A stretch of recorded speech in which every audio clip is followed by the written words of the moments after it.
ప్రభునందు ప్రియమైన మరణాత విశ్వాస సమాజం యొక్క ఈ సహవాసానికి మరణాత మేలుకొలుపు అనేటువంటి టీవీ కార్యక్రమానికి విచ్చేసిన మీ అందరికీ ప్రభు యేసుక్రీస్తు నామములో వందనములు. అంత బాగున్నారా? ఈరోజు మరొకసారి మీ ఈ విధంగా టీవీ ఛానల్ వారి ద్వారా మీ గృహాల్లోనికి వచ్చి మీతో కూడా దేవుని వాక్యాన్ని పంచుకునే మహాభాగ్యాన్ని దేవదేవుడు అనుగ్రహించినందుకు దేవునికి కోట్ల కొలది కృతజ్ఞతాస్తుతులు స్తోత్రాలు చెల్లిస్తూ ఉన్నాం. మంచిది. మనం దేవుని యొక్క వాక్యంలో గత కొన్ని నెలలుగా దేవుని యొక్క సన్నిధి సహవాసము, గతంలో దానియేలు ఉపవాస ప్రార్థన కూటాలలో, అలాగే ఉపవాస ప్రార్థన కూటాల్లో దేవుడు అందించిన సందేశాలు అద్భుతంగా ఉన్నాయని విని మీరెంతో దీవించబడుతూ ఉన్నారని చాలామంది ఫోన్లు చేసి చక్కగా మాట్లాడుతున్నప్పుడు మాకెంతో ప్రోత్సాహాన్ని ఎంతో బలాన్ని సమకూరుస్తున్నాయి. అలాగే దేవుడు మిమ్మలను దీవించాలని టీవీ ఛానల్ వారి ద్వారా మీ గృహాల్లోనికి, ఆయా ప్రాంతాల్లోనికి మేము కూడా పరిచయం అవుతూ దేవుని నామాన్ని మహిమపరచడానికి ప్రభు ఇచ్చిన ఈ మంచి తరుణాన్ని బట్టి, సమయాన్ని బట్టి దేవదేవునికే కృతజ్ఞతాస్తుతులు చెల్లించుకుంటూ ఉన్నాం. మంచిది. దేవుని వాక్యంలో పరిశుద్ధ గ్రంథమైన బైబిల్ నందు 99వ కీర్తన 6వ వచనంలో ఈ విధంగా రాయబడి ఉంది. 99వ కీర్తన 6వ వచనం. ఆయన యాజకులలో మోషే అహరోన్లు ఉండిరి. ఆయన నామమును బట్టి ప్రార్థన చేయ వారిలో సమూయేలు ఉండెను. వారు యెహోవాకు మొరపెట్టగా ఆయన వారికి ఉత్తరమిచ్చెను అని ఈ వాక్యంలో మనం చూస్తూ ఉన్నాం. ఆయన యాజకులలో మోషే అహరోన్లు ఉండిరి. ఆయన నామమును బట్టి ప్రార్థన చేయ వారిలో సమూయేలు కూడా ఉండెను. వారు యెహోవాకు మొరపెట్టగా ఆయన వారికి ఉత్తరమిచ్చెను. ఈ మాటలు మనం గమనిస్తూ ఉన్నప్పుడు ఇక్కడ ముగ్గురు దేవుని యొక్క సేవకుల యొక్క పేర్లు కీర్తనాకారుడు ప్రస్తావించినట్లుగా మనం చూస్తూ ఉన్నాం. ఈ ముగ్గురు సేవకులు, దైవ సేవకులు దేవుని యొక్క సేవకులై ఉండి దేవుని యొక్క సన్నిధిలో ప్రార్థన చేస్తున్నప్పుడు దేవుడు వారి యొక్క ప్రార్థన ఆలకించి అద్భుతమైనటువంటి జవాబులు ఇచ్చినట్లుగా, వారు చేసినటువంటి ప్రార్థనకు ఆయా ప్రజల కొరకు చేసిన ప్రార్థనకు వెనువెంటనే ఇవ్వటమే కాకుండా వారి జీవితాల్లో ఎన్నో మేలులు కలుగు చేసినట్లుగా దైవలేఖనాల్లో మనం చూస్తూ ఉన్నాం. అదేవిధంగా ఆయన యాజకులలో మోషే అహరోన్లు ఉన్నారు. ఆయన నామమును బట్టి ప్రార్థన చేయవారిలో సమూయేలు ఉండెను అనే మాటను మనం చూస్తే ఈ ముగ్గురు కూడా యాజకులలో వారు లెక్కించబడిన వారిగా మనం చూస్తూ ఉన్నాం. యాజకత్వపు పనిలో వారు ఎంతో పరిచర్య చేసినట్లుగా మనం చూస్తున్నాం. అయితే ప్రధాన యాజకుడిగా అహరోను ఒక్కడే లెక్కించబడ్డాడు. ప్రధాన యాజకుడిగా అహరోను అతి పరిశుద్ధ స్థలములో పరిచర్య చేసిన వాడిగా మనం దైవలేఖనాల్లో మనం చూస్తూ ఉన్నాం. కాబట్టి ఇక్కడ మనం గమనిస్తే దేవుని సన్నిధిలో ప్రార్థన చేసినటువంటి వారిలో ముగ్గురు లెక్కించబడ్డప్పటికీ ఇందులో ప్రధాన యాజకుడిగా పనిచేసి అతి పరిశుద్ధ స్థలములో పరిచర్య చేసినటువంటి అహరోను ఉన్నారు. అలాగే ప్రార్థన చేసినటువంటి వారిలో మోషే సమూయేలు కూడా ఉన్నట్లుగా ఈ ముగ్గురు కూడా ప్రార్థన చేసినప్పుడు ఈ అందరి ప్రార్థనలు కూడా దేవుడు ఆలకించి ప్రత్యుత్తరం దయచేశారని, జవాబిచ్చారని దైవలేఖనాల్లో మనం చూస్తూ ఉన్నాం. ఈ మాటలు మనం గమనిస్తున్నట్లయితే మరి కీర్తన గ్రంథము 20వ కీర్తన 4-5 వచనాలు మనం చదివినప్పుడు, కీర్తన గ్రంథము 20వ కీర్తన 4-5 వచనాల్లో, నీ కోరికను సిద్ధింపజేసి నీ ఆలోచన యావత్తును సఫలపరుచునుగాక. యెహోవా నీ రక్షణను బట్టి మేము జయోత్సవము చేస్తున్నాము. మా దేవుని నామమును బట్టి మా ధ్వజము ఎత్తుస్తున్నాము. నీ ప్రార్థనలన్నీ యెహోవా సఫలపరుచునుగాక అని చెప్పి ఈ లేఖనము ద్వారా మరి దేవుడు మనకు తెలియజేస్తూ ఉన్నాడు. అంటే మనం ఏ కోరికతో మనం ప్రార్థన చేస్తామో, ఏది జరగాలని మనం ఆశించి ప్రభువుని అడుగుతామో, ఆ అడిగినటువంటి కార్యము దేవుడు తప్పక జరిగించి మరి వారి యొక్క కోరికను సిద్ధింపజేసి ఆలోచన యావత్తును సఫలపరచడమే కాకుండా మన ప్రార్థనలన్నీ కూడా దేవుడు మరి సఫలపరుస్తూ ఉన్నాడు అని చెప్పి ఈ లేఖనాల్లో మనం చూస్తూ ఉన్నాం. ఒకసారి ఇశ్రాయేలు ప్రజలందరూ కూడా దేవునికి దూరమైనప్పుడు వారు ఎంతో బాధపడుతూ దుఃఖిస్తూ ఉన్నారట. మొదటి సమూయేలు గ్రంథము 7వ అధ్యాయము 2వ వచనం దగ్గర నుంచి మనం చదివితే అక్కడ ఏమని ఉంది అని మనం ఆలోచన చేస్తే, మందసము కిర్యత్యారీములో నుండిన కాలము 20 సంవత్సరములాయెను.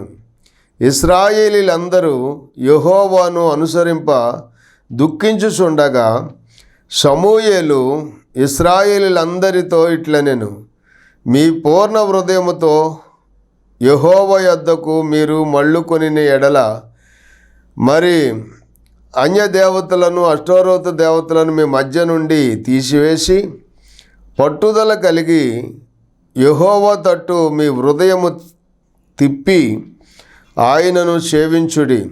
అప్పుడు ఆయన ఫిలిష్తీయుల చేతిలో నుండి మిమ్మును విడిపించును అని సమూయేలు ఈ పిలుపునిచ్చినట్లుగా మనం చూస్తూ ఉన్నాం.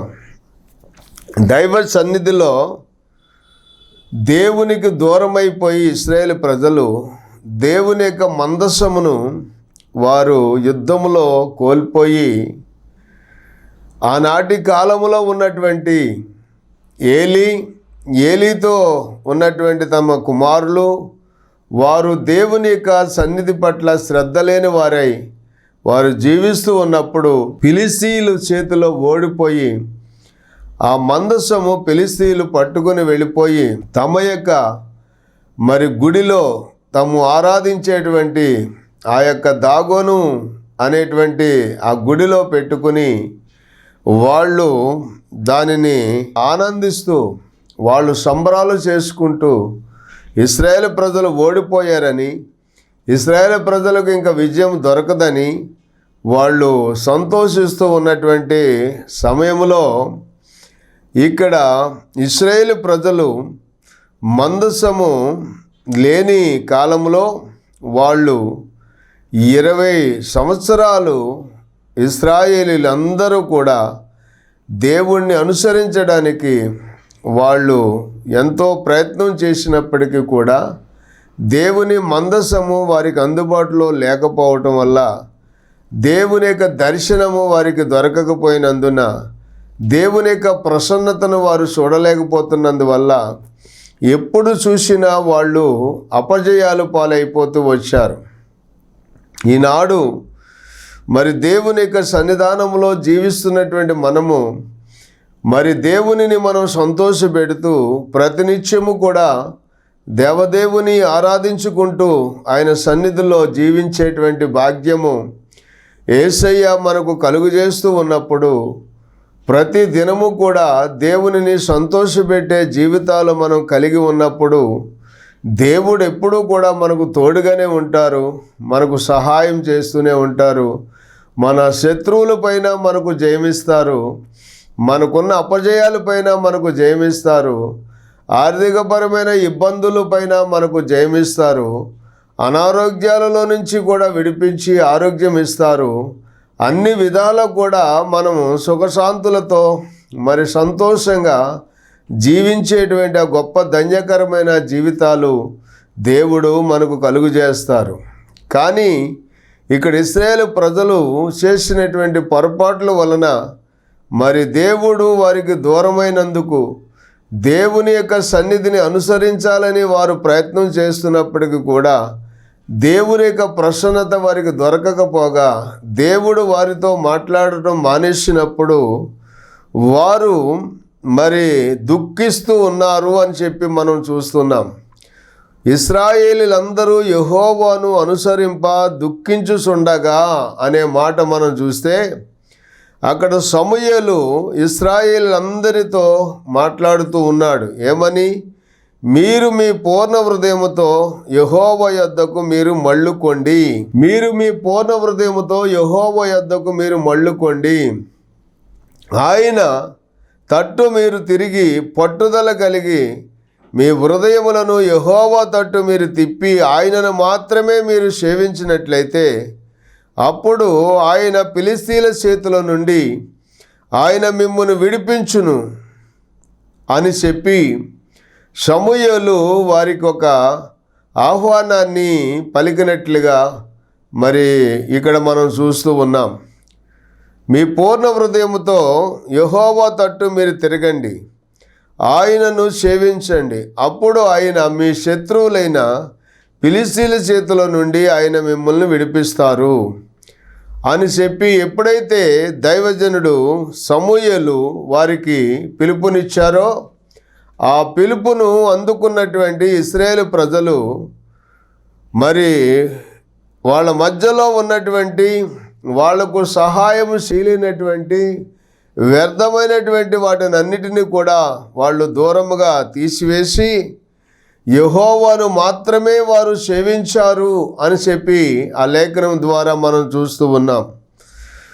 అప్పుడు దైవజనుడు మనం 5వ వచనంలో మనం చదివితే అంతటా సమూయేలు ఇశ్రాయేలునందరినీ మిస్పాకు పిలవనంపుడి, నేను మీ పక్షమున యెహోవాను ప్రార్థన చేస్తానని చెప్పగా వారు మిస్పాలో కూడుకొని నీళ్లు చేది యెహోవా సన్నిధిని కుమ్మరించి ఆ దినము ఉపవాసం ఉండి యెహోవా దృష్టికి మేము పాపాత్ములమని చెప్పి వారు ఒప్పుకొనిరి.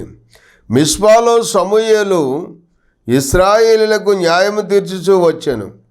ఇశ్రాయేలీలు మిస్పాలో కూడి ఉన్నారని ఫిలిష్తీయులు వినినప్పుడు ఫిలిష్తీయుల సర్దారులు ఇశ్రాయేలీల మీదకి వచ్చిరి.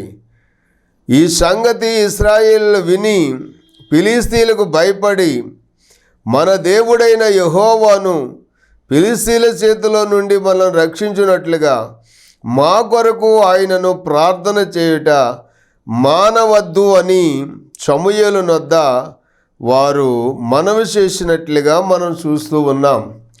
ప్రియమైనటువంటి దేవుని బిడ్డలారా, మనం ఎప్పుడైతే ఉపవాసం ఉండి దేవుని సన్నిధిలో ప్రార్థించడానికి మనం పూనుకుంటామో ఈ విషయము ముందుగా సాతానుడు గమనించి మీ ప్రార్థనకు అభ్యంతరాలు ఆటంకాలు కలుగజేసేటట్లుగా వాడు ప్రయత్నం చేస్తూ ఉంటాడు. ఎందుకనంటే ప్రార్థన చేసేటువంటి ఒక విశ్వాసి ఎప్పుడైతే ఉపవాసం ఉండి ప్రార్థన చేయడానికి మోకరిస్తారో అప్పుడు సాతాను యొక్క సామ్రాజ్యం అంతా కూడా గడగడలాడిపోతుందంట. అందుకని సాతానుడు భయపడిపోయి వెంటనే ఆ ప్రార్థన చేసేటువంటి వారిని ఎలాగున అభ్యంతరపరచాలా అని అనేక విధాలుగా వాడు అనేక బాణాలను ఉపయోగిస్తూ ఉంటాడు.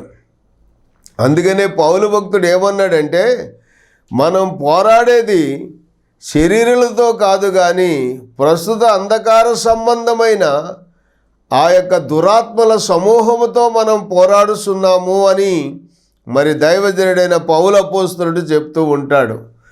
మనం ప్రార్థనలో ఎన్ని ఆటంకాలు వచ్చినప్పటికీ వాటిని జయించడానికి ఒక నిగ్రహ శక్తితో మనం ఎప్పుడైతే ప్రార్థన చేస్తామో అప్పుడే దేవుడు మనకు జయమిస్తారు.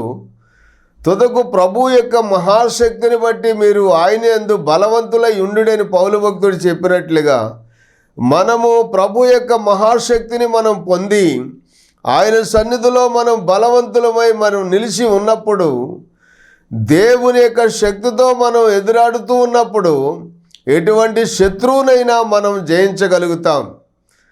అందుకని ఆ రోజున మనం గమనించినట్లయితే గొల్యాతు అనేటువంటి ఫిలిస్తీయుల మరి పక్షంగా యుద్ధానికి వచ్చినటువంటి గొల్యాతు, అతను చాలా ఎత్తరి కలిగిన వాడని, భుజబలం కలిగిన వాడని, మరి చాలా బాల్యం నుంచే వాడు యుద్ధాభ్యాసం కలిగిన వాడని, వాడి యొక్క ధరించుకున్నటువంటి ఆ యొక్క వస్తువులు కవచాలు చాలా ఖరీదు కలిగినవని, చాలా బలమైనవని వ్రాయబడి ఉన్నప్పటికీ కూడా దావీదు ఏ విధమైనటువంటి ఆ సామాగ్రి ధరించుకోకుండానే ఆయన ఒక చేతి కర్రతోనూ ఒడిసేలతోనూ 5 నున్నని రాళ్ళు తన దగ్గరున్న సిక్కములో వేసుకుని యుద్ధానికి వెళ్ళాడు. నిజముగా ఆ రోజున మనం గమనిస్తే ఫిలిస్తీయుడికి ఆ గొల్యాతుకే ఆశ్చర్యమైంది. ఎందుకంటే దావీదు చేతిలో కత్తి లేదు, డాలు లేదు, బరిసె లేదు, మరి ఇటువంటి ఏమీ లేకుండానే ఆయన యుద్ధానికి వెళ్తున్నప్పుడు అక్కడ ఫిలిస్తీయుడు అంటున్నాడు, ఏ విధమైన యుద్ధ సామాగ్రి లేకుండా, యుద్ధ వస్త్రాలు లేకుండా, యుద్ధ కవచం లేకుండా నా మీదకి నువ్వు యుద్ధానికి వస్తున్నావే, చేతిలో ఒక కర్ర, ఒక చేతిలో ఒక ఒడిసెల, దానిలో ఒక రాయి పెట్టుకుని వస్తున్నావు, నేను కుక్కను అనుకున్నావా అన్నాడు. అవును, నిజమే.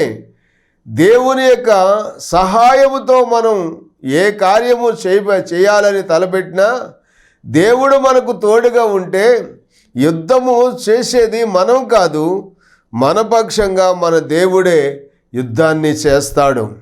అందుకనే దావీదు ఏమన్నాడంటే, యుద్ధము నాది కాదు, యుద్ధము యెహోవాది అన్నాడు.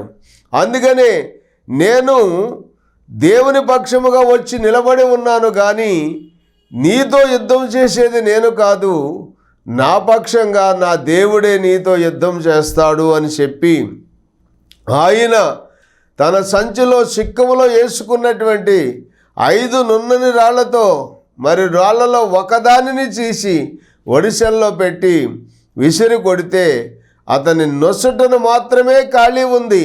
మొత్తం అంతా యుద్ధ కవచాన్ని ధరించుకున్నాడు. ఆ నొసటన కొంచెం ఉన్న ఖాళీలో ఆ ఒడిసెల రాయి తగలగానే అతడు బోర్లా పడ్డాడు అని చెప్పి ఆ లేఖనములో మనం చూస్తూ ఉన్నాం. బోర్లా పడినప్పుడు దావీదు మరి ఫిలిస్తీయుని కంటే బలాఢ్యుడైపోయాడని చెప్పి రాయబడి ఉంది. ఫిలిస్తీయుని కంటే దావీదు బలాఢ్యుడైపోయి మరి పరిగెత్తుకుని వెళ్ళి అతని మీద నిలుచుండి అతని కత్తినే తీసి ఫిలిస్తీని తలను తెగనరికి ఆ కత్తి భుజాన వేసుకుని ఆ తలను చేత్తో పట్టుకుని యెరూషలేములో సౌలు రాజుగారి యొక్క గుడారం దగ్గరకు దాన్ని తీసుకుని వచ్చాడు. ఫిలిస్తీయులందరూ కూడా పారిపోయారు. దేవునికి మహిమ కలుగునుగాక. మనం గమనించినట్లయితే మరి భయపడకుండా మనం ఏ పని ప్రారంభించినప్పటికీ కూడా ఆ పనిలో మనం భయపడకుండా ధైర్యంగా మనం ప్రార్థన చేసి ఉపవాసం ఉండి ప్రభు సన్నిధిలో కనిపెట్టి ప్రభు సహాయాన్ని కోరుకోవటానికి ఇక్కడ ఫిలిస్తీయులు సిద్ధపడినప్పుడు, మిస్పాలో కూడుకున్నప్పుడు ఆ విషయం తెలిసినటువంటి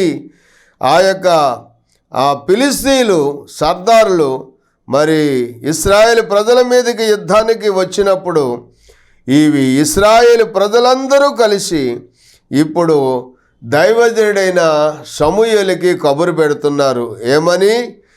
మన దేవుడైన యెహోవాను ఫిలిష్తీయుల చేతిలో నుండి మనలను రక్షించినట్లుగా మా కొరకు ఆయనను ప్రార్థన చేయుట మానవద్దని సమూయేలునొద్ద మనవి చేసిరి అనే మాట మనం చూస్తున్నాం. దైవజనుడా, మా కొరకు ప్రార్థన చేయటం మానవద్దు అని అక్కడ మరి వాళ్ళు అడుగుతున్నట్లుగా మనం చూస్తూ ఉన్నాం. మనకు సమస్య వచ్చినప్పుడు, ఏదైనా శోధన వచ్చినప్పుడు సంఘములో ఉన్న విశ్వాసులు వెంటనే స్థానిక సంఘ కాపరి అయినటువంటి ఆ దైవజనుడి దగ్గర సమస్యను చెప్పుకొని వారితో కూడా కలిసి ప్రభు సన్నిధిలో ప్రార్థన చేసినప్పుడు దేవుడు అద్భుతమైనటువంటి విజయాన్ని ఇస్తారు. అంతేకాకుండా ఈనాడు చాలామంది ఏం చేస్తున్నారంటే స్థానికంగా ఉన్నటువంటి సంఘ కాపరికి తెలియజేయకుండా ఎక్కడెక్కడో ఉన్నటువంటి వారికి తెలియజేస్తూ వారి ద్వారా ప్రార్థనలు చేయించుకుని మేము అక్కడ మేలు పొందాం, ఇక్కడ మేలు పొందామని చెప్పడం వల్ల అది ఏమాత్రం కూడా ప్రయోజనకరంగా ఉండదు. అదే నీ ఆత్మీయ తండ్రికి, నీ ఆత్మీయ తల్లికి సంఘములో ఉన్నటువంటి విశ్వాసులతో కూడా కలిసి నువ్వు ప్రార్థన చేసినప్పుడు, నీ ఆత్మీయ తండ్రి దైవ సేవకుడు నీ కొరకు కన్నీరు కార్చి ప్రార్థన చేసినప్పుడు, మరి నీకు మేలు కలిగినప్పుడు అదెంతో తృప్తిగా ఉంటుంది, అదెంతో దీవెనకరంగా ఉంటుంది. అందుకని ఇశ్రాయేలు ప్రజలు ఏం చెప్తున్నారంటే, అయ్యా మా కొరకు ఆ దైవజనుడిని ప్రార్థన చేయుట మానవద్దు అని కబురు పట్టించారు. దేవునికి స్తోత్రం.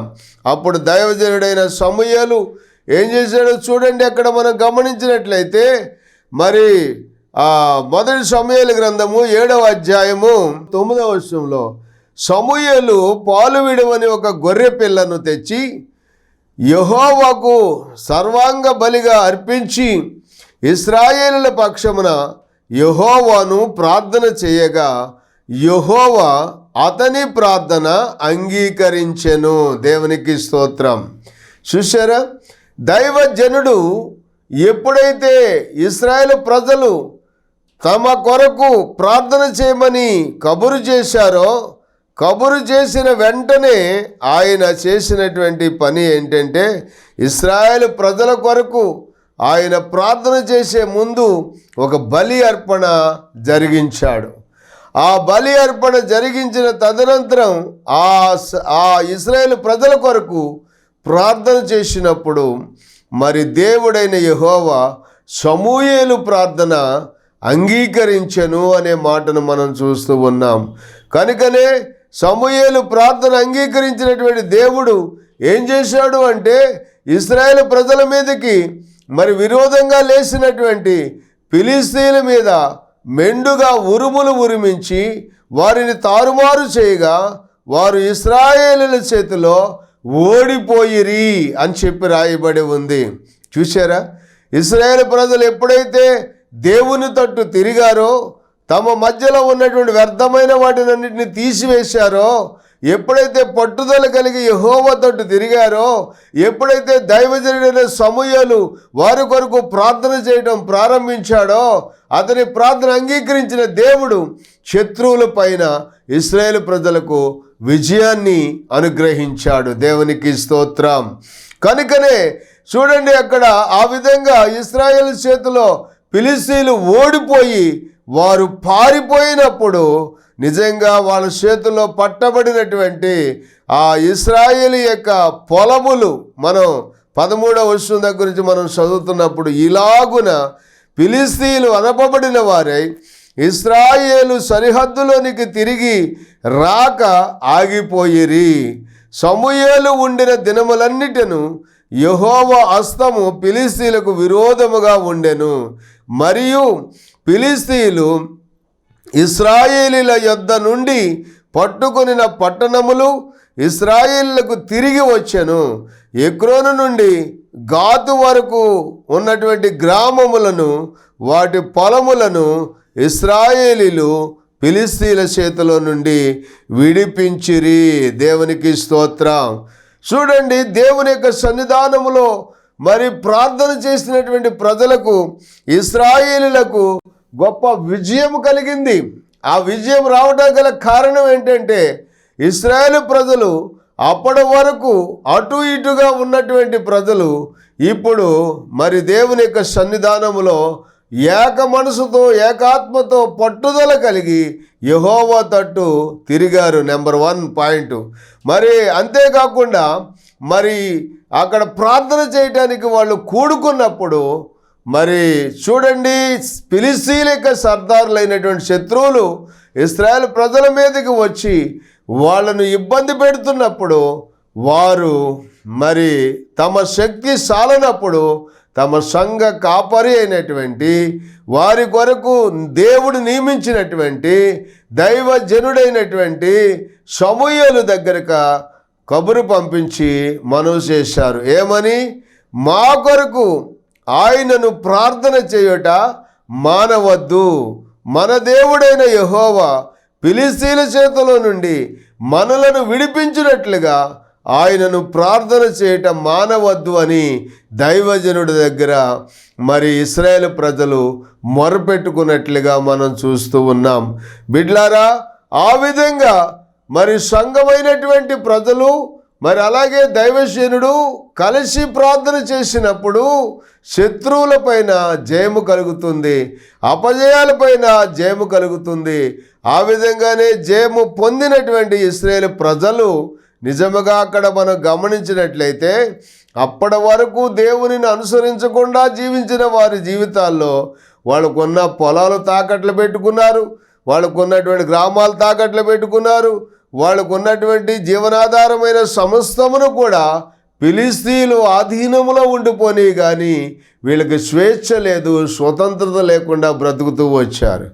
ఎప్పుడైతే ఉపవాసం ఉండి ప్రార్థన చేసి శత్రువుల పైన జయం పొందారో అప్పుడు వారి పట్టణాలు తిరిగి పట్టుకున్నారు, వారి గ్రామాలు తిరిగి పట్టుకోగలిగారు, పోగొట్టుకున్న సమస్తాన్ని కూడా తిరిగి వాళ్ళు తెచ్చుకోగలిగారు. అందుకే ఈ రోజున ఈ వర్తమానం వినుస్తున్నటువంటి బిడ్డలారా, ఏమేమి పోగొట్టుకుని విచారంలో ఉన్నారో మీ దుఃఖమును తొలగించి మీకు సంతోషాన్ని, ఆనందాన్ని కలుగజేసి మీకు దేవుని సన్నిధిలో గొప్ప విజయాన్ని ఇవ్వడానికి యేసుక్రీస్తు ప్రభు సిద్ధంగా ఉన్నారు. మరి మీరు విశ్వసించినట్లయితే ప్రార్థన చేద్దాం. ప్రభు సన్నిధిలో మీరు అడగండి, ఇశ్రాయేలు ప్రజలకు విజయం ఇచ్చిన వాడా మాకును విజయం దయచేయండి. ఆయా సమూయేలు ప్రార్థన ఆలకించి మరి వారికి విజయం ఇచ్చినట్లుగా మా యొక్క ప్రార్థనలు, మా దైవజనుడు ప్రార్థనలు ఆలకించి మాకు జయము కలుగు చేయమని మీరు ప్రార్థన చేస్తే మీరు ఈ వర్తమానం వినిన మీరు గొప్ప విజయాన్ని పొందబోతున్నారు. దేవుడు మిమ్మల్ని దీవించునుగాక. ప్రార్థన. తండ్రి, మీకు వందనాలు నాయనా. ఇదిగో నీ బిడ్డలను ఆశీర్వదించి దీవించి ఏ విషయాల్లో ప్రభా వాళ్ళు అపజయపాలం అయిపోతున్నారో, వాళ్ళకున్నటువంటి ఇబ్బందుల్లో నలిగిపోతున్నారో, అయా విడుదల పొందలేనటువంటి పరిస్థితుల మధ్యలో ఇబ్బంది పడుతున్నారు నాయన, ఆ యొక్క ఇబ్బందుల నుంచి, కష్టాల నుంచి, సమస్యల నుండి, శోధల నుంచి నాయన విడిపించండి. శత్రువు పైన జయము కలుగు చేయండి. గొప్ప ఆశీర్వాదాలతో నింపండి.